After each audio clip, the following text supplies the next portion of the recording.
Welcome back to my channel Wang's ninja non fiction with fujoshi. तो कैसे हो आप सब? आई होप कि आप सब अच्छे होंगे और अपना ख्याल रख रहे होंगे। तो आइए हमारी स्टोरी माय हुंग वांग जुन के लास्ट पार्ट को स्टार्ट करते हैं। उससे पहले अगर कोई मेरे चैनल में नया है तो चैनल को सब्सक्राइब कर दीजिए, वीडियो को लाइक कीजिए और कमेंट में मुझे ज़रूर बताइए कि आपको स्टोरी कैसी लग रही है। और स्टार्ट करने से पहले एक बात की, कल मुझे एक कमेंट आया था, उसमें मेरे सब्सक्राइबर ने कहा था कि मैं जो वेटपैड पर से स्टोरीज लेकर आती हूँ या फिर मैंने अभी प्लीज़ लव में स्टार्ट किए तो उसको आप लोगों ने पढ़ लिया है। एंड अब भी मुझे लगता है कि जितनी भी स्टोरीज वेटपैड पर होती है वो आप लोग पढ़ चुके हो, तो मेरा लाना या ना लाना ज़्यादा मैटर नहीं करता है। तो आप मुझे बताना कि मैंने अब तक जितनी भी स्टोरीज वेटपैड पर से एक्सप्लेन की है तो आपने किस किस को पढ़ रखा है। अगर ज़्यादा स्टोरीज आपने पढ़ रखी होगी तो अब मैं वेटपैड पर से स्टोरीज नहीं लेकर आऊँगी, क्योंकि मुझे लगता है कि आप सब लोग वेटपैड पर स्टोरी पढ़ लेते हो। और वैसे भी स्टोरी अब मैं खुद से लेकर आऊँगी, अपनी स्टोरीज अपनी इमेजिनेशन लेकर आऊँगी ताकि आपका इंटरेस्ट बना रहे। क्योंकि अगर मैं वेटपैड पर से लेकर आऊँगी तो आपका इंटरेस्ट खत्म हो जाता है, क्योंकि आप उसे पढ़ लिए, आपने उसे पहले ही पढ़ लिया है। इसीलिए मैं वेटपैड पर से स्टोरी लाना थोड़ा अवॉइड ही करूँगी। अगर कोई ज़्यादा स्टोरी मेरे दिमाग में चलेगी या फिर मुझे लगेगी कि हाँ ये मुझे आपके साथ शेयर करनी चाहिए, तो मैं पहले पूछ लूँगी कि क्या आपने इसको पढ़ रखा है या नहीं। तो इससे आपका भी इंटरेस्ट खत्म नहीं होगा और मेरे भी जो मैं मेहनत करती हूँ इसको एक्सप्लेन करने में वो भी ख़राब नहीं होगी। और मेरे पास भी वैसे बहुत ज़्यादा स्टोरेज है, इतनी स्टोरेज की है कि अगर मैं सुनाने बैठूँ ना तो ये चैनल भर जाए।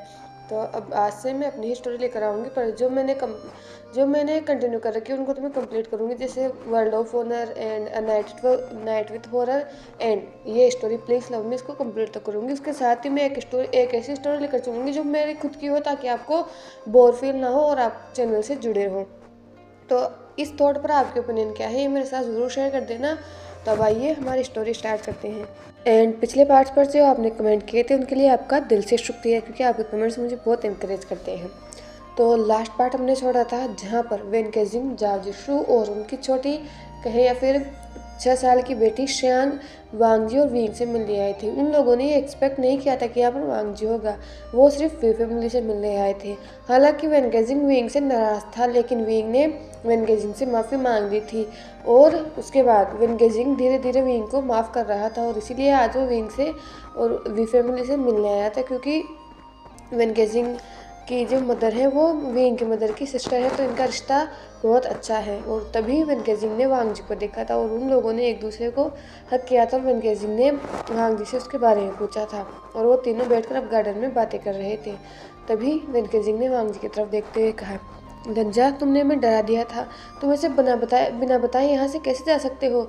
अगर तुम्हें प्रॉब्लम थी तो तुम मेरे पास आ सकते थे। उस रात मुझे नहीं समझ आया कि मुझे क्या मैं जिशु के लिए चला गया, क्योंकि मुझे खबर मिली थी कि जिशु का लेबर पेन स्टार्ट हो चुका है और मैं उस वक्त उसके पास आना चाहता था।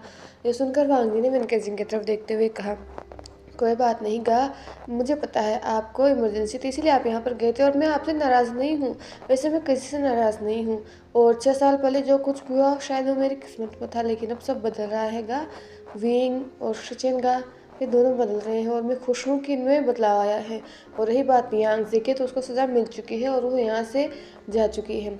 ये सुनकर वेनकेजिंग ने नोट किया। तभी जागीशु आगे बढ़ा, वो वांग जी के पास बैठ गया। उसने वांग जी के शोल्डर को सहलाते हुए कहा, वांग जी, मैं तुम्हें अच्छी तरह से तो नहीं जानता, लेकिन मैं वींग को बहुत अच्छी तरह से जानता हूँ। पिछले 6 सालों में मैंने देखा है उसकी हालत क्या हो चुकी थी।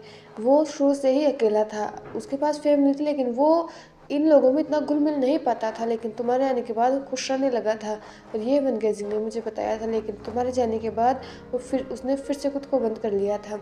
मैं जानता हूँ उसने जो किया है वो गलत है, लेकिन उसे समझने की कोशिश करो और उसे मौका दो। ये सुनकर वांग जी ने जाओ जिशु की तरफ देखते हुए कहा, मैंने कोशिश की है जिशुगा, मैंने मौका देने की कोशिश की है और आई होप कि वींग मेरा भरोसा फिर से नहीं तोड़ेगा। अगर वींग ने मेरा भरोसा फिर से तोड़ दिया तो मैं क्या करूँगा ये मैं भी नहीं जानता। ये सुनकर जिशु ने बस नोट किया। वहीं दूसरी तरफ श्यांग और विजान एक दूसरे के साथ थे। श्यांग ने विजान के सामने खड़े होते हुए कहा, विजान, क्या मैं तुम्हारे बनीज के साथ खेल सकती हूँ? ये सुनकर विजान ने श्यांग की तरफ देखा और फिर उसने वो खड़ा हो गया और वो अपनी मम्मा के पास चला गया। विजान ने वांग जी के हाथ को पकड़कर हिलाते हुए जैसे उसकी तरफ इशारा किया। वांग जी ने जब विजान की प्रेजेंस अपने पास फील की तो उसने विजान की तरफ देखते हुए कहा, बेबी क्या हुआ? यह सुनकर विजान ने श्यांग की तरफ इशारा करते हुए कहा, मम्मा, ये शिजी मेरे साथ खेलना चाहती है, क्या मैं अपनी बनीन को दे दूँ? ये सुनकर वांग जी ने मुस्कुराते हुए कहा, वो तुम्हारी बड़ी बहन है तो तुम उसे दे सकते हो।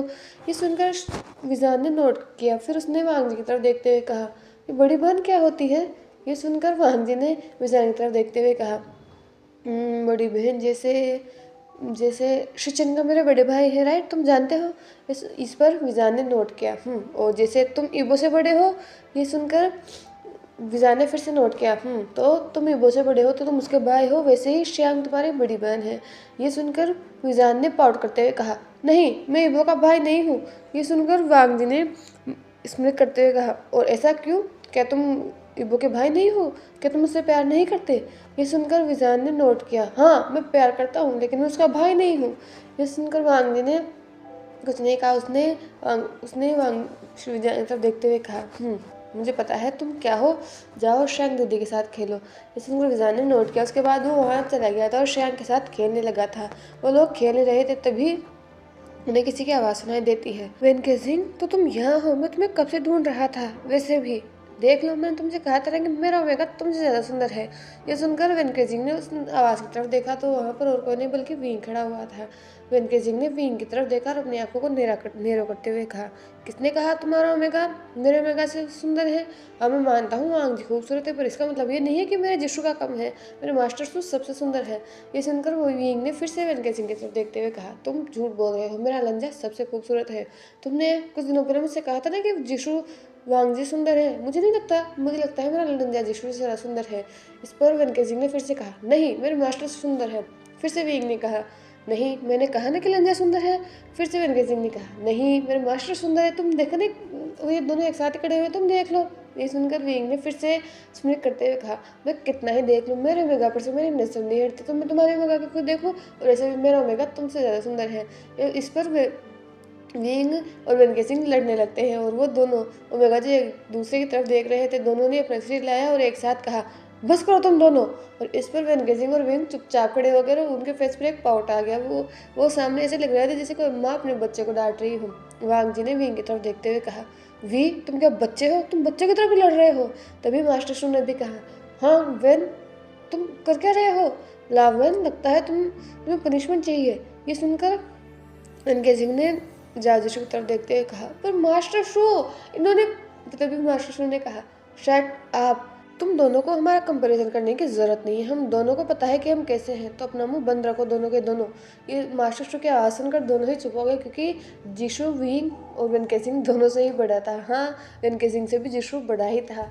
उसके बाद मैडम यू भी वहाँ पर आ जाती है और धीरे धीरे चेंग शिचेन भी वहाँ पर आ जाते हैं और वो लोग एक क्वालिटी टाइम स्पेंड करते हैं। और रात को डिनर करने के बाद सभी लोग अपने अपने रूम्स में जा चुके थे और अब नेक्स्ट मॉर्निंग हुई और सब लोग ब्रेकफास्ट करने के बाद अपने अपने काम पर जा रहे थे। तभी वेनकेसिंग खड़ा हुआ, उसने विंग की तरफ देखते हुए कहा, वी, क्या तुम हमारे साथ चलने वाले हो? ये सुनकर विंग ने वेनकेसिंग की तरफ देखते हुए कहा, और तुम कहाँ जा रहे हो? इस पर वेनकेसिंग ने विंग की तरफ देखते हुए कहा, मास्टर शू को ये लिंग घूमना है, तो मैं वांग जी को लेकर वहीं पर जा रहा था, तो तुम, मुझे लगा कि तुम भी आ सकते हो। मैं कल रात पूछना चाहता था, लेकिन कल रात डिनर करने में और बातें करने में लेट हो गया था, तो इसीलिए मैं तुमसे पूछ नहीं पाया। तो क्या तुम चलना चाहोगे? उस पर विंग ने वेनकेजिंग की तरफ देखा, फिर वांग जी की तरफ देखा, फिर उसने एक सैड फेस बनाते हुए कहा, मैं जाना तो चाहता हूँ, लेकिन अभी मेरे पास बहुत काम है और मैं नहीं जा पाऊँगा। इस पर वांग जी के फेस पर कंसर्न आ गया। उसने विंग की तरफ देखते हुए कहा, अगर ज़्यादा काम हो तो क्या मैं मदद करवाऊँ? वैसे मैंने लिंक देख लिया है, मैं बाद में चला जाऊँगा। इस पर विंग ने मुस्कुराते हुए कहा, कोई बात नहीं लंजा, जाओ। वैसे भी वेनकेसिंग और जिशु यहाँ पर स्पेशली तुमसे मिलने आए थे, तो जाओ और एंजॉय करो। और मेरा लिटिल लेडिस कहाँ है? उसको भी ले जाना, उसको भी बहुत दिनों से बाजार में जाना था। इस पर वांगी ने बस नोट किया, पर उसके आंखों में कंसर्न अभी भी था। उसके बाद वो तीनों वहाँ से निकल चुके थे और विंग अपने काम पर जा चुका था और शिचेन और चेंग भी अपने अपने काम पर जा चुके थे। वो दिन ऐसे ही निकला। वांग जी, वेनकेजिंग, जीशु, विजान और श्यांग ये इनके मार्केट में एंजॉय कर रहे थे। वो स्ट्रीट फूड टेस्ट कर रहे थे, हर चीज़ का वो मुआयना कर रहे थे और वहाँ पर जितने भी स्टोर्स थी उनमें से सामान देख रहे थे और जितने भी जो भी उन्हें पसंद आ रहा था वो खुद के लिए भी ले रहे थे और कुछ वो घर वालों के लिए भी ले रहे थे। खाना खा रहे थे। ये से ही करते करते उन्हें लगभग शाम हो चुकी थी और शाम को तो उस मार्केट का व्यू और ज़्यादा ब्यूटीफुल हो गया था। हर जगह लालटेन जली हुई थी और एक धीमी सी रोशनी वहाँ पर थी, जिससे चारों तरफ का माहौल बहुत ही ब्यूटीफुल लग रहा था। लेकिन उस माहौल को बिगाड़ने के लिए बारिश आने लगी थी, काले बादल होने लगे थे। इसीलिए वेंकट सिंह ने जिशु की तरफ देखते हुए कहा।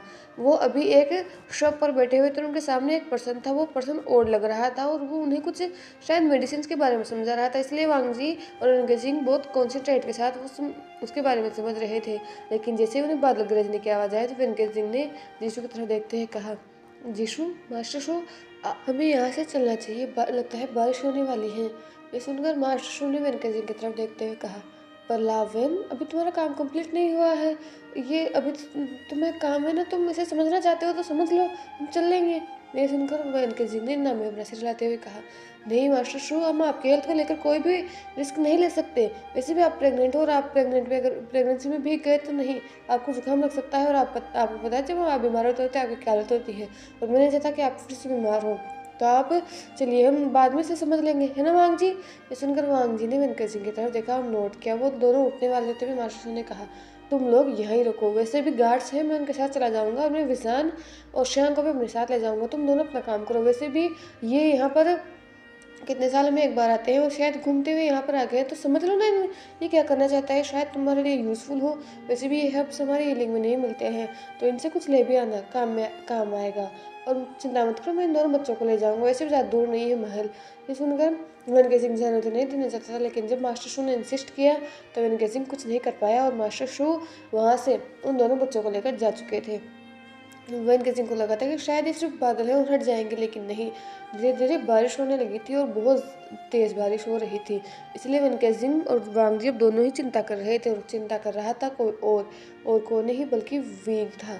विंग डिनर में भी जब उन्होंने वांग जी को नहीं देखा तो विंग को चिंता हो रही थी और ऊपर से बारिश का मौसम हो रहा था और वांग जी का इंतजार कर रहा था। तभी उसे जिशु आता हुआ दिखा, उसके साथ ही विजान और श्यांग थी। विजान ने जैसे विंग को देखा वो विंग के पास आ गया, विंग ने वो उसे उठा लिया। उन लोगों ने डिनर मार्केट में ही कर लिया था, इसलिए डिनर करने की ज़रूरत नहीं थी। विंग ने जादूशर से पूछा था कि वांग जी और वेंकट सिंह क्यों नहीं आए, तो जादूशर ने कहा था कि एक जो ओल्ड पर्सन है वो आया है और उसको मेडिसिन के बारे में बहुत ज़्यादा जानकारी है। वो वेंकट सिंह और वांग जी को जानकारी दे रहे हैं। कुछ हब्स भी उसके पास जो यहाँ पर नहीं मिलते, शायद वो दूसरे कंट्री से उनको लेकर आया है, दूसरी जगह से उन्हें लेकर आया है और वो यहाँ नहीं मिलते, तो इसीलिए जिसने ने कहा कि वो लोग उसे लेकर आ जाएंगे तो थोड़ा टाइम लगेगा। इस पर विंग ने नोट तो कर दिया था, लेकिन चिंता उसे हो रही थी। उसने विजान की तरफ देखा जो थकने की वजह से उसकी गोद में ही सो गया था। उसने विजान को बहुत ही सिक्योरली उसकी बेड पर रखा, पहले उसके उन्हें भी रोब्स को चेंज किया, उसको अपना नाइट वेयर पहनाया और फिर उसे ऐसे ही सुला दिया और अब वो अपने रूम के बाहर कॉरिडोर में वेट कर रहा था वांग जी का। बारिश बहुत तेज़ हो रही थी और जैसे जैसे बिजली कड़क रही थी विंग का दिल भी उसके हलक में आ रहा था, क्योंकि चारों तरफ पानी भरा हुआ लग रहा था और विंग को सच में वांग जी को लेकर चिंता हो रही थी। और तभी उसे सामने से दो फिगर आते हुए दिखाई देते हैं और इस फिगर को देखकर विंग की वो 6 साल पहले की मेमोरी ताज़ा हो चुकी थी। विंग सामने की तरफ देख रहा था जहाँ पर वेंकट सिंह और वांग जी आ रहे थे। ये सीन बिल्कुल वैसा ही था जैसे आज से 6 साल पहले था। वेंकट सिंह का हार्मफुल वांग जी के शोल्डर पर था। वांग जी और वेंकट सिंह ऊपर से नीचे तक भीगे हुए थे, हालांकि उन दोनों के बीच में थोड़ा सा डिस्टेंस था और वो लोग चलते हुए आ रहे थे। जैसे वो लोग विंग के उस कॉरिडोर में पहुंचे तो वेंकट सिंह ने अपने आम को उतारा और वांग जी की तरफ देखते हुए कहा, लंजा जाकर जल्दी से चेंज कर लो, तुम्हें जुकाम लग जाएगा, तुम बीमार हो जाओगे, मैं भी जा रहा हूँ। ये सुनकर वांग जी ने नोट किया, तब वेंकट सिंह वहाँ से जा चुका था। वांग जी अपने कदम को बढ़ाने वाला था, लेकिन तभी उसने सामने देखा तो वहाँ पर विंग खड़ा हुआ था। अभी विंग के फेस पर क्या एक्सप्रेशन थे वांग जी नहीं समझ पा रहा था, क्योंकि विंग का फेस ब्लैंक लग रहा था, विंग की मुट्ठियाँ बिछी हुई थी। वांग जी ने जब विंग की तरफ देखा तो वो कुछ कहना चाहता था, लेकिन उसने खुद को रोक लिया। तभी विंग वांग जी के सामने आया और उसने वांग जी की तरफ देखते हुए कहा, तुम इतने टाइम से कहाँ थे लंजा? और विंग की आवाज़ कोल्ड थी। यह सुनकर विंग ने वांग जी की तरफ देखते हुए कहा, वी, हम मार्केट गए थे, तुमने सुबह तुम्हें बताया तो था। इस पर विंग ने वांग जी की तरफ देखते हुए कहा, तुम मार्केट गए थे वेंकट सिंह और जिशु के साथ, लेकिन जिशु, विजान और श्यांग तो आ चुके थे, तो तुम दोनों मार्केट में अकेले क्या कर रहे थे? ये सुनकर वांग जी को ऐसा लग रहा जैसे इसका फिर से उसके दुनिया बिखर रही है। विंग ने तो कहा था कि वो उस पर शक नहीं करेगा, वो उस पर भरोसा करता है। तो अभी विंग ये क्या कर रहा है? क्या उसे नहीं पता कि वहाँ पर क्यों रुके थे? उसे 100% यकीन है कि जीशु ने बता दिया होगा कि वो वहाँ पर क्यों रुके थे। तो विंग ये सवाल क्यों पूछ रहा था? वांग जी को ऐसा लग रहा था जिसको जैसे उसका दिल टूट रहा हो। वांग जी ने विंग की तरफ देखते हुए कहा, हम दोनों अकेले बाजार में क्या कर रहे थे? क्या जिशुका ने तुम्हें बताया नहीं कि हम क्या कर रहे थे? वहाँ पर कोई आया था जिसको मेडिसिन के बारे में नॉलेज थी, तो हम बस वही कर रहे थे। और विंग, तुम उस पर शक कर रहे हो? तुमने वादा किया था कि तुम ऐसा कुछ नहीं करोगे। इस पर विंग ने वांग जी की तरफ देखते हुए कहा, तो मैं क्या करूं? तुम मुझे खुद पर शक करने का मौका क्यों देते हो लंजा? जीशु, शियांग, विजांग सब लोग यहाँ पर आ गए थे, तो सिर्फ तुम और वन के जिंगी वहाँ पर क्यों थे? क्या तुम यहाँ नहीं आ सकते थे? और अगर ज़्यादा ही वो इंसान यहाँ पर नहीं आता तो क्या तुम उसे वहाँ नहीं ला सकते थे अगर तुम मौसम खराब दिख रहे थे तो? इस पर वांग जी की मुट्ठियाँ बिछ रही थी। उसे यकीन नहीं हो रहा था कि विंग कैसी बातें कर रहा है। विंग ने तो उससे वादा किया था कि वांग जी के वो कैरेक्टर पर सवाल नहीं उठाएगा, लेकिन आज विंग फिर से यही कर रहा था। वांग जी ने विंग की तरफ देखते हुए कहा, तो तुम कहना क्या चाहते हो कि मैं जानबूझकर वन के जिंग के साथ रुका था? जानबूझकर हम दोनों इस बारिश में भीगते हुए यहाँ पर आए थे? ये सुनकर विंग ने वांग जी की आंखों में देखते हुए कहा, हाँ, क्योंकि जब भी विनकेजिंग आसपास नहीं होता तो तुम नॉर्मल रहते हो, लेकिन जैसे ही विनकेजिंग तुम्हारे सामने आता है तुम फिर से हंसने लग जाते हो। तुम ऐसे क्यों हो वांग जी? मैं कितने दिनों से तुम्हें इम्प्रेस करने की कोशिश कर रहा हूँ, लेकिन तुम तस से मस्त तक नहीं हो रहे हो। क्या मेरी सजा इतनी बड़ी होनी चाहिए थी? लगता है वो मुझ में इंटरेस्ट ही नहीं है, तुम्हें तो किसी और में इंटरेस्ट है। और ये सुनकर वांग जी की मुट्ठियाँ मिच रही थी। उसने विंग की तरफ देखते हुए कहा, अपनी जबान को लगाम दो विभूषण, नहीं तो मुझसे बुरा कोई नहीं होगा। ये सुनकर विंग ने वांग जी की तरफ देखते हुए कहा, तो तुम क्या कर लोगे? वैसे भी तुम अभी मेरे महल में हो और तुम कुछ नहीं कर सकते। और रही बात विजान की, तो अब वो मेरा बेटा है और मेरे साथ रहेगा। तुम्हें जहाँ जाना है तुम वहाँ जा सकते हो, क्योंकि मैं एक ऐसे ओमेगा को अपने साथ नहीं रख सकता। जो ये बोलकर वो कुछ बोलने वाला था, लेकिन तभी वांग जी का हाथ उठ गया। उसने जोरदार थप्पड़ विंग की गाल पे मारा और ये देखकर विंग की आंखें बड़ी हो गई। उसने वांग जी की तरफ देखते हुए कहा, लेन वांग जी, लंजा, तुम्हारी हिम्मत कैसे हुई सब करने की? मुझे जवाब चाहिए लंजा। लेकिन वांग जी अपनी जगह पर स्टैंड करा था, क्योंकि उसे यकीन नहीं हुआ था कि वो विंग के ऊपर हाथ उठा देगा। विंग एक ही वांग जी का नाम लिया जा रहा था। लंजा, जवाब दो मुझे, तुम कहाँ? लंजा, मुझे जवाब दो। वांग जी अपनी जगह पर स्टिफ खड़ा हुआ था, लेकिन तभी उसे विंग की आवाज़ सुनाई देती है, लंजा, होश में आओ, तुम यहाँ पर क्यों खड़े हुए हो? और तब जाकर वांग जी होश में आता है और विंग की तरफ देखता है, जो बहुत ही कंसर्न उसकी आंखों की तरफ देख रहा था। और विंग ने वांग जी के शोल्डर को पकड़ रखा था। वांग जी ने अपने चारों तरफ देखा तो वो अभी भी वहीं पर खड़ा हुआ था, लेकिन अभी थोड़ी देर पहले विंग के फेस पर जो लुक था वो लुक अब कहीं पर भी दिखाई नहीं दे रहा था। विंग बहुत अलग लग रहा था, बल्कि विंग की आंखों में कंसर्न था। वांग जी को नहीं समझ आ रहा था कि उसे क्या हुआ था। विंग ने अपने उस लोंघाम को तरह वांग जी के शोल्डर पर रखते हुए कहा, लंजा, तुम इतने भीग गए तो तुम इतनी बारिश में यहाँ क्यों आए थे? कि तुम और वन के जिंग किसी में रुक सकते थे? देखो तुम ऊपर से नीचे तक भीग गए हो। अब चलो जल्दी से अपने ड्रॉप्स को चेंज करो, नहीं तो तुम्हें फिर से जुकाम लग जाएगा। ये बोलकर वो वांग जी के हाथ को पकड़कर उसे रूम में ले जाता है। और वांग जी को यकीन नहीं हो रहा था कि वो सपना देख रहा था कि विंग उस पर शक कर रहा है, उस पर इल्ज़ाम लगा रहा है। लेकिन ये कैसे हो सकता है? लेकिन अगर विंग उस पर इल्ज़ाम लगा रहा था तो वांग जी ने विंग की चीख की तरफ देखा तो वहाँ पर कुछ नहीं था। और विंग के फेस पर देखकर नहीं लग रहा था कि उसे कुछ भी याद हो। इसका मतलब क्या वांग जी सपना देख रहा था? शायद वांग जी ने उस 6 साल पहले के इंसिडेंट को सीरियसली ले लिया और उसे उसके दिमाग में वही फिर से घूमने लगा। विंग ने आज फिर से उसे और वन के सिंह को उसी हालत में देखा है, तो आज फिर से विंग उसके साथ यही सब करेगा। और आज तो विजान भी उसके साथ था, तो शायद इसका माइंड उसके साथ गेम खेल रहा था, क्योंकि विंग को देखकर तो नहीं लग रहा था कि वो उस पर शक कर रहा है या फिर कुछ और। ये और बात है, विंग जल्दी से वांग जी को अंदर जा चुका था। अंदर जाने के बाद उसने सर्वेंट्स से गर्म पानी करने के लिए कहा और सर्वेंट्स ने तुरंत गर्म पानी बाथरूम में लगा दिया था। और वांग जी भी अंदर गया, उसने बात लिया और अपने बालों को ड्राई किया और उसने अपने उन ड्राई रोब्स को पहना और बाहर आ चुका था। वांग जी कहाँ पर रहा था, क्योंकि सच में ठंड बहुत ज़्यादा थी, ठंडी हवाएं चल रही थी। विंग ने जब वांग जी की ऐसी हालत देखी तो उसने वांग जी के सामने जाते हुए कहा, ओह लंजा, तुमने अपनी क्या हालत कर ली है? ये बोलकर उसने वांग जी के हाथ से वो टॉवल ले लिया जिससे वांग जी अपने बालों को ड्राई कर रहा था। विंग ने वांग जी को पकड़ा, उसने उसे ड्रेसिंग टेबल पर बिठा दिया और वो उसके बालों को ड्राई करने लगा। और ड्राई करते हुए बस बोले जा रहा था और विंग की आवाज़ में कंसर्न साफ साफ दिख रहा था। वींग ने मेरे से वांग जी की तरफ देखते हुए कहा, लंजा तुम अपना ध्यान क्यों नहीं रख सकते?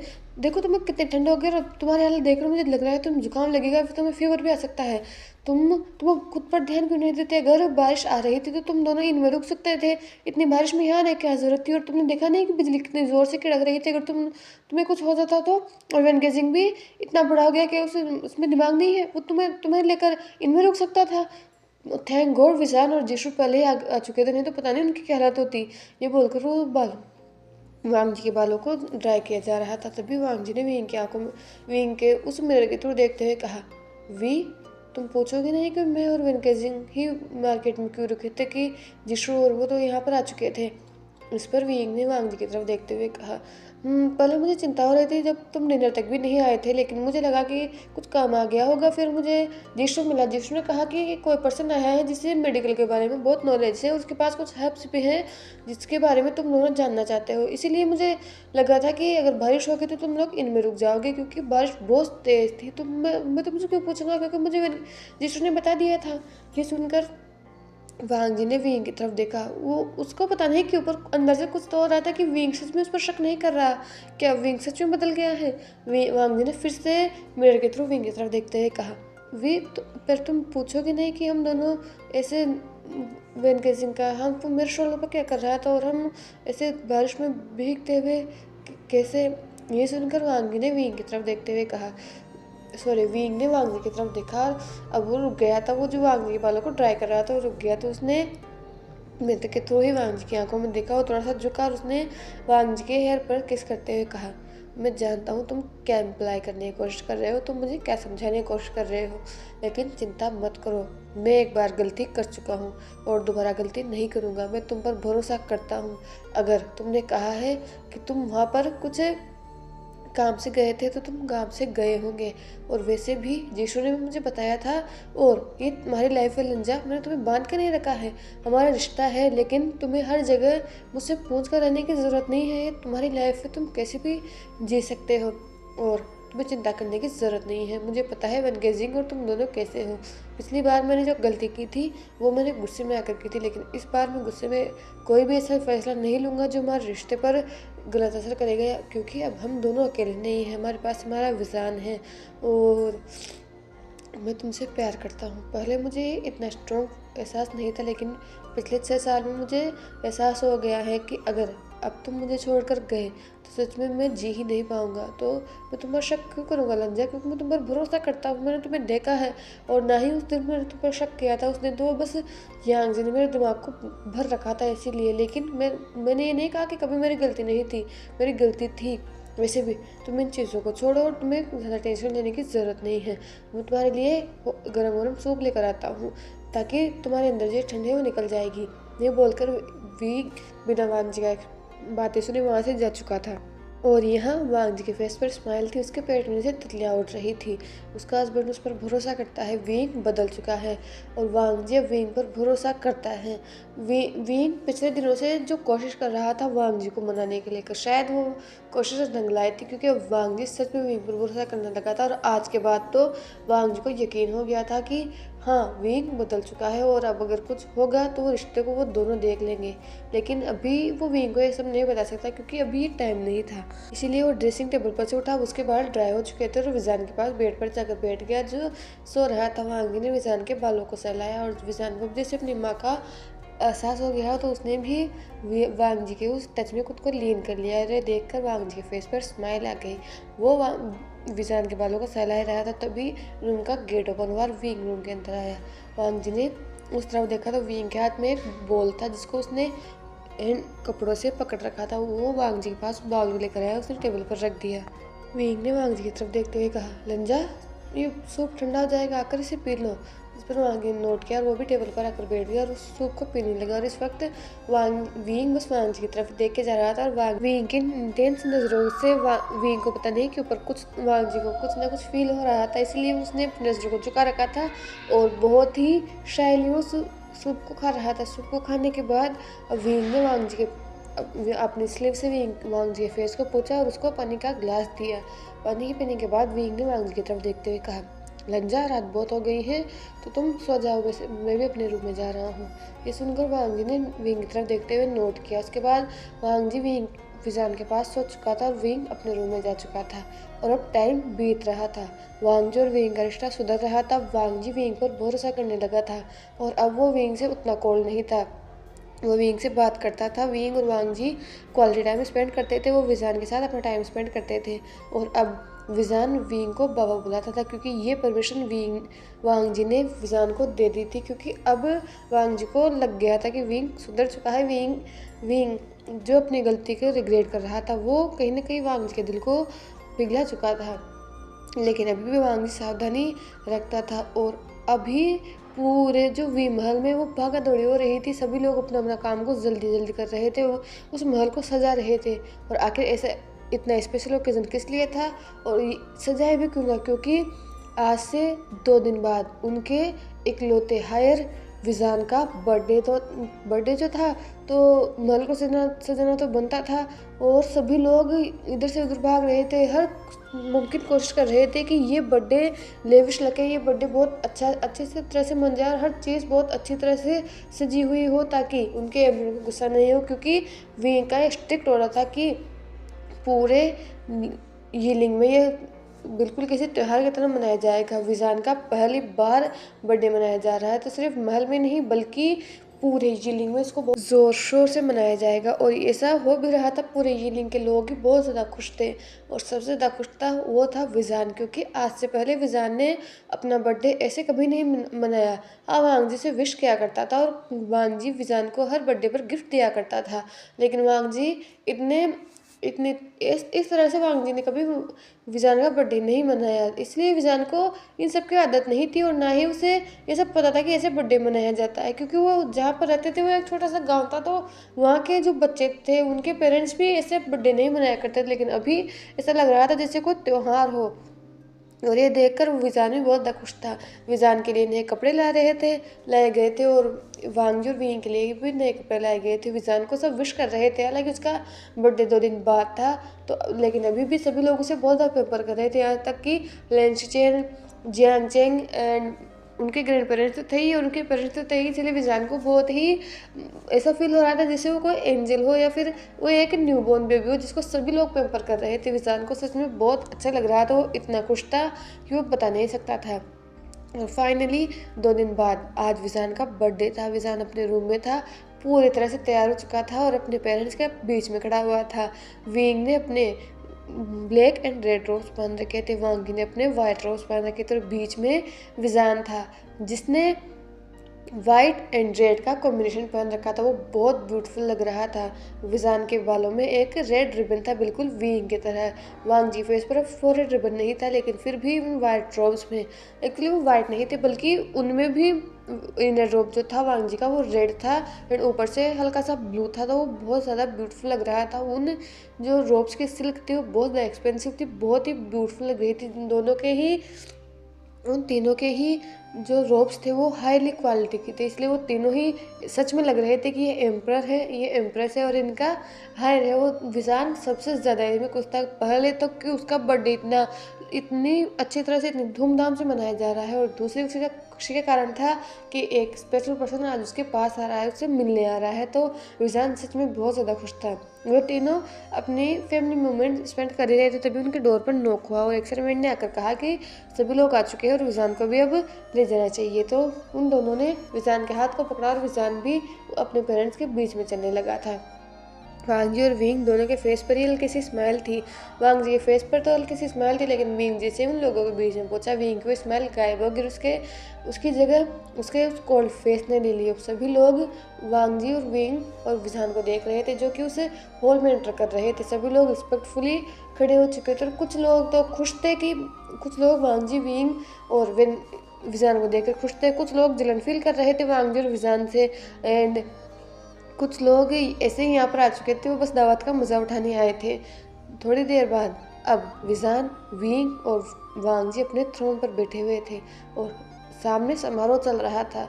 एक एक करके सभी लोग विजान को गिफ्ट दे रहे थे। सबसे पहले गिफ्ट दिया था वो था उनके वो मैडम ने दिया था। मैडम ने भी विजान को एक बहुत ही ब्यूटीफुल गिफ्ट दिया था। उसके बाद जियांग फेंग मैन ने दिया। जियांग फेंग मैन के बाद लेंस चेन, फिर जियांग चेंग, और अभी वेन केजिंग एंड जावदुशु भी यहाँ पर आए थे, तो उन्होंने भी विजान को गिफ्ट दिया। और अब बारी थी उसके पेरेंट्स के गिफ्ट देने की, इसीलिए विजान को अब विंग खड़ा हुआ और उसने विजान की तरफ देखा। विंग के फेस पर स्माइल थी। विंग ने अपने हाथ को आगे बढ़ाया तो विंग के हाथ में एक बहुत ही ब्यूटीफुल सी स्वॉर्ड आ गई। वो स्वॉर्ड चमक रही थी जैसे कि मांगजी स्वॉर्ड थी, लेकिन वो वाइट नहीं थी बल्कि वो ब्लैक थी। वो ब्लैक होने के बावजूद इतनी ब्यूटीफुल तरीके से चमक रही थी कि देखने वाले बस देखते रह जाए थे। और उस स्वॉर्ड से ही एक ऐसा ऑरा इमिट हो रहा था जिसे देखकर कोई भी कह सकता था कि ये स्वॉर्ड बहुत पावरफुल है। विंग ने उस स्वॉर्ड को विजान को देते हुए कहा, बेबी ये तुम्हारे लिए, आज से ये तुम्हारी स्वॉर्ड होगी। ये सुनकर विजान की आंखें चमक गई। उसने विंग की तरफ देखते हुए कहा, बाबा सच में ये मेरे लिए है। ये सुनकर विंग ने नोट करते हुए कहा, ये तुम्हारे लिए है और ये मुझे खुशी होगी, और मुझे पता है तुम बहुत अच्छे कल्टीवेटर बनोगे, तुम बहुत अच्छी तलवारबाज बनोगे, तो ये तुम्हारे लिए, इसका ख्याल रखना। ये सुनकर विजान ने बस नोट किया। उसके बाद विंग बैठ चुका था और अब वांग जी खड़ा हुआ। वांग जी ने विजान की तरफ देखा। वांग जी ने अपने पास से एक फ्लूट निकाली। वो फ्लूट वही थी जो विजान के पास हुआ करती थी, जो एक तरफ से तो ब्लैक थी और एक तरफ से वाइट थी। लेकिन पहले जो फ्लूट थी उस फ्लूट में जो ब्लैक एरिया था वो ज़्यादा था, लेकिन अभी वो फ्लूट ऐसी दिख रही थी कि ब्लैक भी ठीक था और वाइट भी ठीक था। उस फ्लूट को वांग जी ने विजान की तरफ बढ़ाते हुए कहा, मैं जानता हूँ कि ये कोई प्रीशियस गिफ्ट नहीं है, ये फ्लूट तुम्हारे पास पहले ही थी, लेकिन पहले इस पर ब्लैक एनर्जी ज़्यादा हावी होती थी, लेकिन अब मैंने इसको प्योर कर दिया है और इसमें पावर है। अब जितना तुम इसके साथ ब्लैक एनर्जी का यूज़ कर सकते हो, तुम साथ ही प्योर एनर्जी का भी यूज़ कर सकते हो। अगर कभी कोई ऐसी मुसीबत आए जब तो इसे तुम्हें दोनों पावर्स को ही यूज़ करना पड़े, तो तुम्हारी कोर पर कोई असर डाले हुए ये फ्लूट तुम्हारी इसमें मदद करेगी, क्योंकि इसमें मेरी और तुम्हारे बाबा की स्पिरिचुअल पावर है, तो तुम्हारी मदद करेगी। यह सुनकर विजान ने नोट कर उस फ्लूट को ले लिया। उसके बाद वांग जी भी मुस्कुराया। उसने विजान के फोrehead पर किस किया और वहाँ पर बैठ चुका था। लेकिन विजान के पास ये सिर्फ गिफ्ट थे, वो बहुत ज़्यादा खुश था, लेकिन विजान की नज़रें फिर भी एक डोर पर एक स्पेसिफिक पर्सन को ढूंढने के लिए बस हो जा रही थी। और जब उसे वो पर्सन नहीं दिखा तो उसने अपनी मम्मा की तरफ देखा, और वांग जी ने जब अपने बेटे की नज़र अपने ऊपर फील की तो उसने भी विजान की तरफ देखा। फिर उसने सिर्फ नोट किया और अगले ही पल वहाँ से एक कपल चल कर आ रहा था और उन कपल के पास एक बेबी था। वो दोनों और कौन है बल्कि शुएंग और शाओ चेन थे, और उनके पास ईबो था। विजान ने जैसे ईबो को देखा उसने उस स्वॉर्ड को तो विंग को दिया और उस फ्लूट को वांग जी को दिया, और तुरंत वो अपने थ्रोन से खड़ा हुआ और वो दौड़ गया। वही ईबो जो हल्का सा नर्वस था और डरा हुआ था, क्योंकि आज से पहले ईबो भी इतने क्राउड में कभी नहीं आया और ना ही शुएंग और शाओ को इतने क्राउड की आदत थी, इसलिए वो लोग नर्वस थे। और ऊपर से ये एक रॉयल फैमिली का ओकेजन था, तो थोड़ा से नर्वस थे। लेकिन विजान ने जब जैसे ही ईबो को देखा वो बस अपनी जगह से दौड़ गया, और और वांग ने जब ये देखा तो उसके फेस पर स्माइल आ गई। विजान दौड़ता हुआ ईबो के पास गया और इससे पहले कि ईबो को समझ पता उसने ईबो को बस हक कर लिया। पहले तो ईबो शॉक हो गया था, क्योंकि इसने विजान को नहीं देखा था। वो अपने पेरेंट्स के पास छुपा हुआ था ताकि सब लोग जिस तरह से देख रहे हैं, क्योंकि विजान चेन और शुएंग के जो रोब्स थे वो नॉर्मल थे, वो इतने एक्सपेंसिव नहीं लग रहे थे। वो एक गांव से आए थे तो उनके रोब्स इतने एक्सपेंसिव नहीं हो सकते थे, इसीलिए सभी लोग उन्हें अजीब निगाहों से देख रहे थे कि इन लोगों को अंदर आने किसने दिया, क्योंकि वहाँ तो सभी लोग रॉयल फैमिली से थे एंड सभी हाईली क्लास फैमिली से बैठे हुए थे, इसलिए सभी लोग अजीब निगाहों से उन्हें देख रहे थे। इसलिए उन तीनों को अनकम्फर्टेबल फील हो रहा था। लेकिन जैसे ही विजान ने ईबो को हक किया, सब लोगों के आगे बाहर आने वाली थी, क्योंकि यहाँ पर जितने भी रॉयल फैमिली के थे या फिर कोई हाईली ऑफिशियल्स थे, वो अपनी अपनी ओमेगा डॉटर या ओमेगा सन्स को यहाँ पर लेकर आए थे।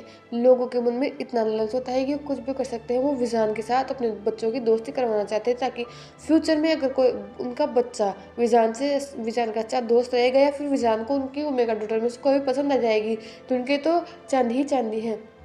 लेकिन विजान ने उन लोगों के ऊपर किसी के ऊपर भी कोई ध्यान नहीं दिया, और अब जब ये ईबो आया था तो वो विजान ने उसको हक कर लिया, इसलिए सभी लोग शौक थे।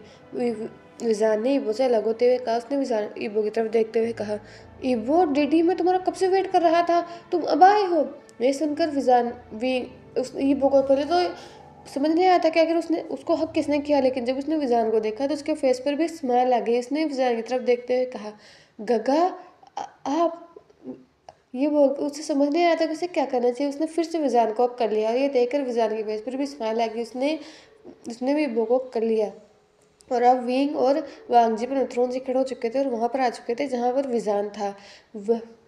इबो ने विजान को करते हुए कहा, इबो ने आपको बहुत मिस किया गगा, बोबो ने आपको बहुत मिस किया। ये सुनकर विजान की आंखों भी हल्की सी नम हो गई थी। उसने इबो को करते हुए कहा, जानगा ने भी अपनी बॉडी को बहुत मिस किया बॉडी, लेकिन अब तुम बहुत दिनों तक मेरे साथ रहोगे, मैं तुम्हें अपने पास से कहीं नहीं जाने दूंगा। ये सुनकर बोबो की आंखें चमक गई। उसने विजान की तरफ देखते हुए कहा, सच में मैं आपके साथ रहूंगा, आप मुझे कहीं नहीं जाने दोगे, मतलब अब बोबो को विजानगा को मिस नहीं करना पड़ेगा। ये सुनकर विजान ने नोट किया और अपनी मम्मा की तरफ देखा। वांगजी विजान की तरफ अभी भी ऐसे ही देख रहा है जैसे स्टंट देख रहा हो, लेकिन जब उसने अपने बेटे की इतनी पपी आइज को देखा तो वो खुद को रेसिस्ट नहीं कर पाया। उसने मुस्कुराते हुए कहा, मेरी तरफ से तुम्हारे लिए एक और गिफ्ट। तुम जानते हो बोबो के जो डैड हैं शाओ चेन, अब से वो हमारी सेना के नए सेनापति होंगे, इसीलिए बोबो हमारे महल में तो नहीं रहेगा लेकिन यही यीलिंग में रहेगा, तो जब भी तुम चाहो तब बोबो से मिल सकते हो। ये सुनकर विजान के फेस पर ये बड़ी वाली स्माइल थी और बोबो भी बहुत ज़्यादा खुश था। वही शिनचैन ने उन दोनों की तरफ बो करते हुए कहा, किंग क्वीन आपका बहुत बहुत शुक्रिया कि आपने हमें इस लायक समझा। ये सुनकर वांगी ने मुस्कुराया और वो शिनचैन के पास आ गया। उसने शिनचैन के शोल्डर पर टैप करते हुए कहा, इसमें ग्रेजुएट पेश करने की ज़रूरत नहीं है। एक वक्त था जब मुसीबत में तुमने मेरी मदद की थी, और अब जब मुझे पता है कि तुम मुसीबत में हो तो मैं तुम्हारी मदद क्यों ना करूं। ये सुनकर उनके सिंह की आंखों में आंसू आ चुके थे, क्योंकि वहाँ पर जो जिस गांव में वो लोग रहा करते थे वहाँ पर अब उन लोगों का रहना थोड़ा सा मुश्किल था, क्योंकि साफ चेन और श्रियंक कहाँ से आए थे ये किसी को नहीं पता था। इसलिए जो गांव के लोग थे वो उस पर शक करते थे। वही श्रियंक भी ब्लैक एनर्जी का यूज़ किया करता था, इसीलिए अब जो कुछ अमीर लोग थे उस गांव के, वो लोग श्रेयंक पर शक करने लगे थे। और अब इबो वहाँ पर विजान भी नहीं था तो इबो भी अकेला हो चुका था, इसलिए वो लोग थोड़ी सी प्रॉब्लम में थे। वो वहाँ पर बाजार में नहीं जा सकते थे क्योंकि लोग उन्हें सामान नहीं दिया करते थे। उन्हें कहा करते थे कि वो ब्लैक एनर्जी का यूज़ करते हैं, वो राक्षस हैं, वो एविल हैं, इसलिए उनका वहाँ पर रहना मुश्किल हो रहा था। तब तक वांग जी था, तब तक तो पता नहीं क्यों उस गाँव के लोग कुछ नहीं कहते थे। लेकिन उसके बाद जब शाहरुख बच्चों को पढ़ाकर अपना जो लाइफ था वो गुजारा किया करता था, लेकिन वांग जी के जाने के बाद वो बच्चे भी उनके पास पढ़ने नहीं आया करते थे, इसलिए उनको बहुत ज़्यादा प्रॉब्लम हो रही थी। लेकिन जब वांग जी को पता चला था तो उसने तुरंत शाम सुचेन और शोएंग को यहाँ पर बुलाया था, और अब यहाँ पर उनके पास एक सेनापति की ज़रूरत थी। ऐसा तो सेनापति था लेकिन फिर भी उन्होंने उपसेनापति शाहरुख को बना दिया था, इसीलिए वो लोग बहुत खुश थे। उनका घर भी महल से थोड़ी दूर ही था और वो बहुत खुश थे। थोड़ी देर तक एक दूसरे से बात करने के बाद वो पार्टी चल ही रही थी। तभी वांगजू कुछ अजीब सा फील होने लगा। उसे ऐसा फील हो रहा जैसे उसे कुछ हॉट फील हो रहा हो। उसकी सांसें भारी हो रही थी, उसको अपनी बॉडी में पेन फील हो रहा था। पहले तो वांगजू को समझ में नहीं आया कि आखिर ऐसा क्या हुआ, क्या कुछ उसने कुछ ऐसा खा लिया जिस वजह से साइड इफेक्ट हो रहे हैं। लेकिन फिर एक थॉट उसे स्ट्राइक हुआ कि उसकी हीट, वांगजी यहाँ आने के बाद अपनी हीट के बारे में तो भूल ही चुका था। वैसे तो वांगजी की हीट साइकिल रेगुलर थी, लेकिन अभी इतना सब कुछ हो चुका था कि वांगजी अपनी हीट के बारे में भूल ही गया था। और अगर अभी उसकी हीट है तो वो यहाँ पर नहीं रुक सकता, उसे यहाँ से जाना होगा क्योंकि यहाँ पर बहुत सारे लोग हैं। और उसके जो वांगजी के जो सैंडलवुड फेरामोन्स थे वो वहाँ पर फैलने लग चुके थे, और विंग जो वांगजी के पास ही खड़ा हुआ था उसे तुरंत वो फेरामोन्स हिट हुए और उसकी आइस रेड होने लगी। उसने वांगजी की तरफ देखा जिसकी हालत खराब हो रही थी। उसने वांगजी को संभालते हुए कहा, लंजा क्या हुआ है, तो क्या क्या तुम्हारी हीट। ये सुनकर वांगजी ने विंग की तरफ देखा और उसने नोट किया विंग की पूरी बॉडी ऊपर से नीचे तक काम की, क्योंकि वांगजी फिर हम उनसे वीक कर रहे थे। विंग ने वांगजी की तरफ देखते हुए कहा, लंजा तो थोड़ी देर यहाँ पर खड़े हो, मैं अभी आ रहा हूँ। ये बोलकर विंग चला गया। वो जियांग जिंग के पास गया था, उसने उससे कुछ बात की, उसके बाद उसने वांगजी के हाथ को पकड़ा और वो उसे वहाँ से ले जा चुका था। और भी सभी लोग पार्टी में बिजी थे, इसलिए उन दोनों पर किसी ने ज़्यादा ध्यान नहीं दिया था। विंग ने वांग जी के हाथ को पकड़ा और वो उसे अंदर ले जा चुका था। जब वो लोग रूम में थे तो उसने वांग जी को बेड पर बिठाया। उसने वांग जी की तरफ देखते हुए कहा, लंजा तुम यहीं पर रुको, मैं अभी किसी ओमेगा या बीटा को भेजता हूँ, तुम्हें हीट सप्लीमेंट्स दे देगी।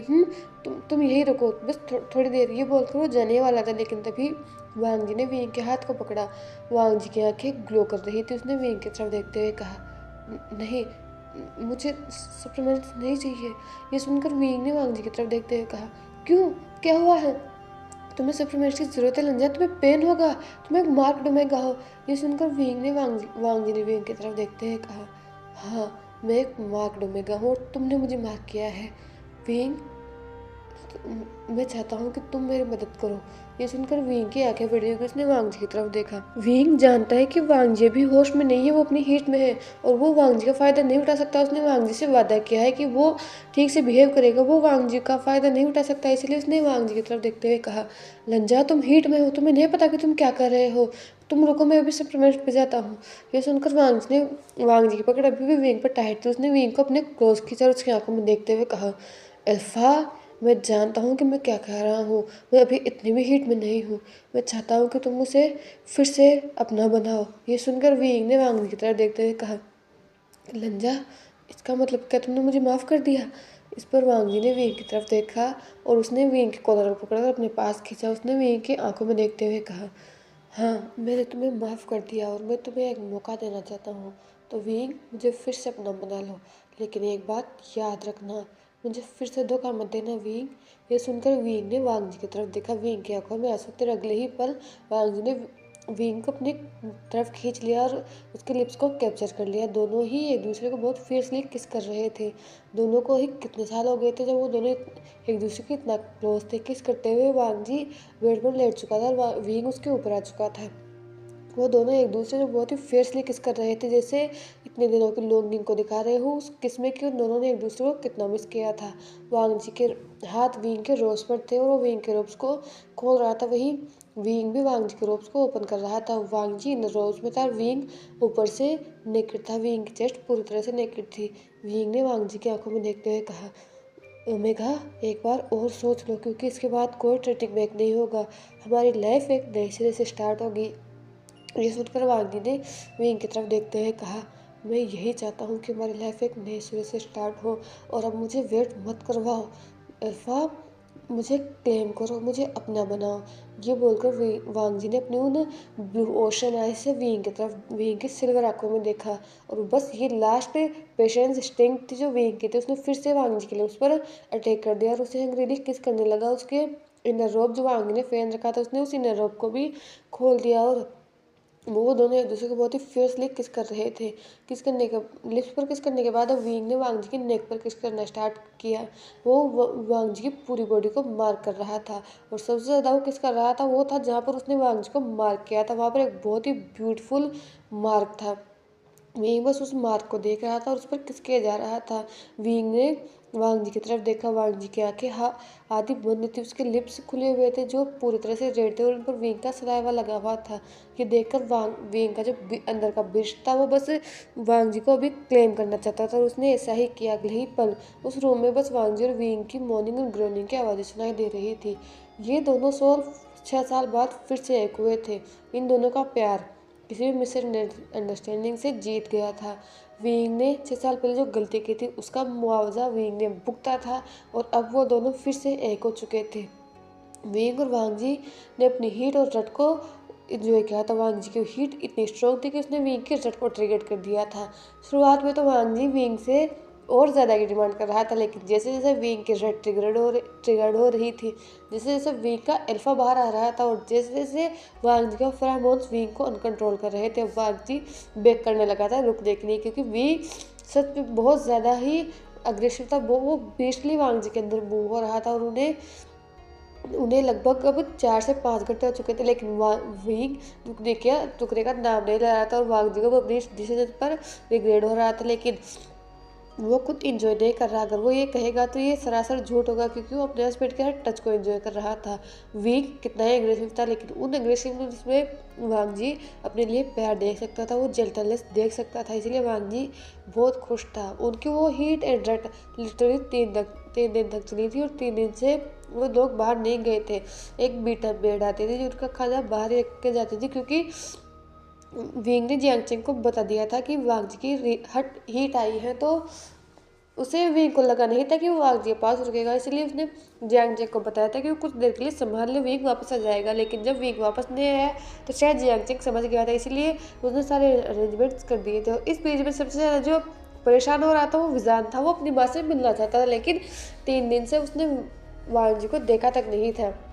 और लगभग तीसरे दिन अब सुबह मॉर्निंग हो चुकी थी। विंग और वांग जी एक दूसरे के साथ एक दूसरे को कडल कर सोए हुए थे। वो अभी भी बेड में ही थे, और विंग जगा हुआ तो वांग जी के स्लीपिंग फेस को देख रहा था, जो बहुत ही ब्यूटीफुल लग रहा था। उसने वांग जी के फोrehead पर किस किया और मन में ही सोचते हुए कहा, थैंक यू सो मच लंजा, मुझे मौका देने के लिए, और मैं प्रॉमिस करता हूँ कि अब मैं इस मौके को नहीं घुमाऊंगा। मैं तुम्हारा और विजान का बहुत अच्छी तरह से ख्याल रखूंगा। ये बोलकर उसने वांग जी की तरफ देखा और वो झुका और उसने वांग जी के लिप्स को कैप्चर कर लिया। पहले तो वो किस बहुत ही सॉफ्ट था, जेंटल था एंड बहुत ही इनोसेंट था, लेकिन जहाँ भी हमारे शान का रोमांस स्टार्ट होता है तो वहाँ पर कुछ इनोसेंट रह सकता है, ये कभी हो ही नहीं सकता। इसलिए धीरे धीरे वो इससे हॉट होने लगा, और विंग कब हार्ड हो गया उसे रियलाइज नहीं हुआ। वही वांग जी नींद में था।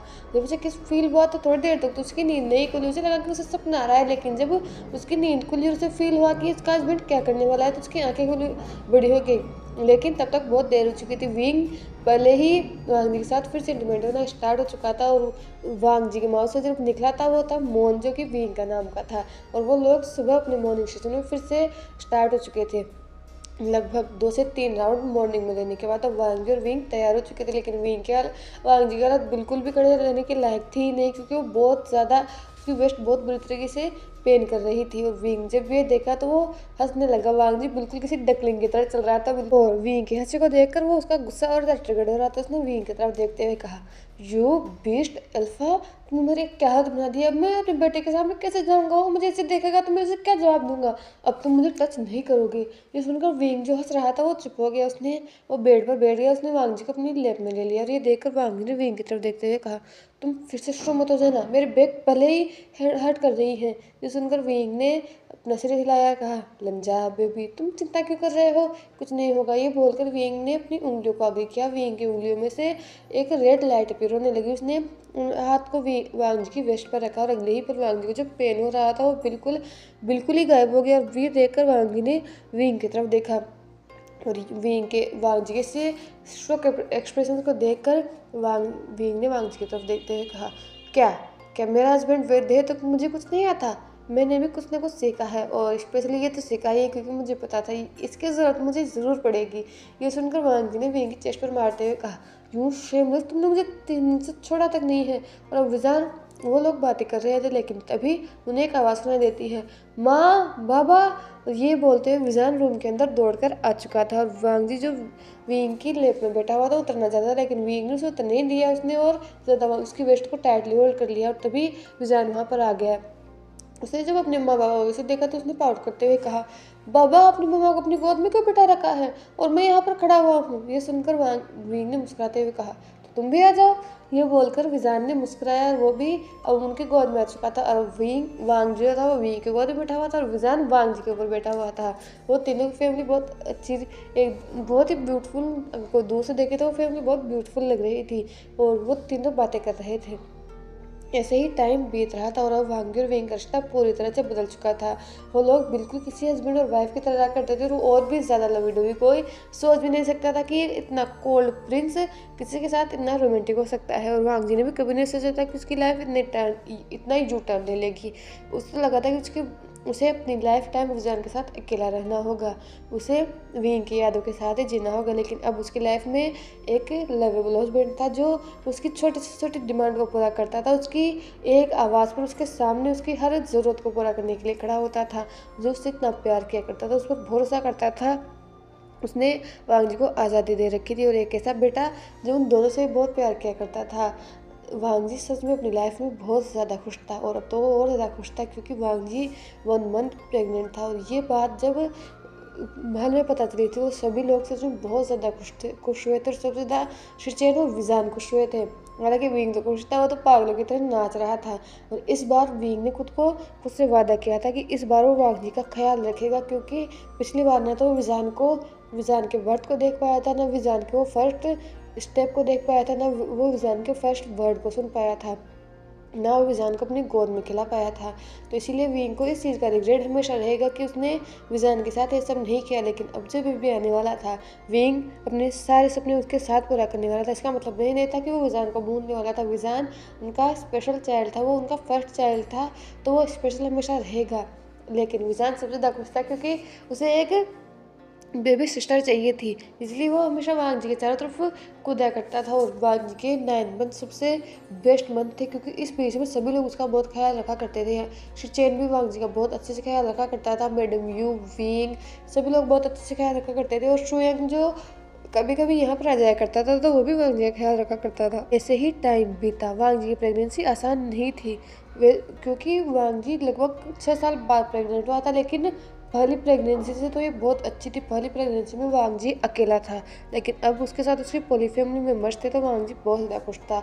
और लगभग 9 महीने इंतजार करने के बाद वांग जी ने एक बेबी बॉय को बर्थ दिया, और वो एक बहुत ही ब्यूटीफुल ओमेगा बेबी बॉय था। और ये बात जब सब लोगों को पता चली, जब सब लोगों ने इस बेबी को देखा, तो सब लोग बहुत ज़्यादा खुश थे।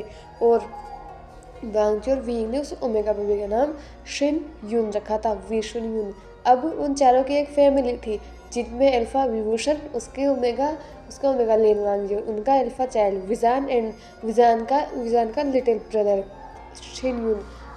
ये उनकी हैप्पी फैमिली थी। उनकी लाइफ में हैप्पीनेस आई, मिसअंडरस्टैंडिंग्स आई, लेकिन उन लोगों ने एक साथ मिलकर उन सबका सामना किया। और अभी वो एक बिल्कुल सेफ फैमिली की तरह रहते थे। वो उस महल जो बिल्कुल सुनसान हुआ पड़ता था, इतने सारे लोग रहने के बावजूद उस महल को देखकर ऐसा लगता था जैसे ये कोई ऐसे प्रिजनर हो, इतना शांत रहा करता था। वो 4 से 5 किड्स की आवाज़ से गूंज चुका था। सबसे बड़ा विजान था, और अब ईबो भी कभी कभी विजान से मिलने आ जाया करता था। ऊपर से शिनयून और लेनचेन और जियांग जी का बेटा जिंगई। तो इन बच्चों से पूरा महल गुजरा हुआ था, और सभी लोग बहुत खुश थे अपनी लाइफ में। तो इसी हैप्पी एंडिंग के साथ हमारा ये फिफ्थ यहीं पर ही एंड होता है। प्लीज़ कमेंट में बताना कि आपको ये फिफ्थ कैसा लगा, क्या आपको एंडिंग पसंद आई। एंड पसंद आई हो तो इस पसंद के नाम पर एक लाइक कर देना, अपना ख्याल रखना। एंड गाइस, जो मैंने शुरुआत में कहा था उसका जवाब मुझे ज़रूर देना, मैं उस जवाब का वेट करूँगी। Thank you for watching.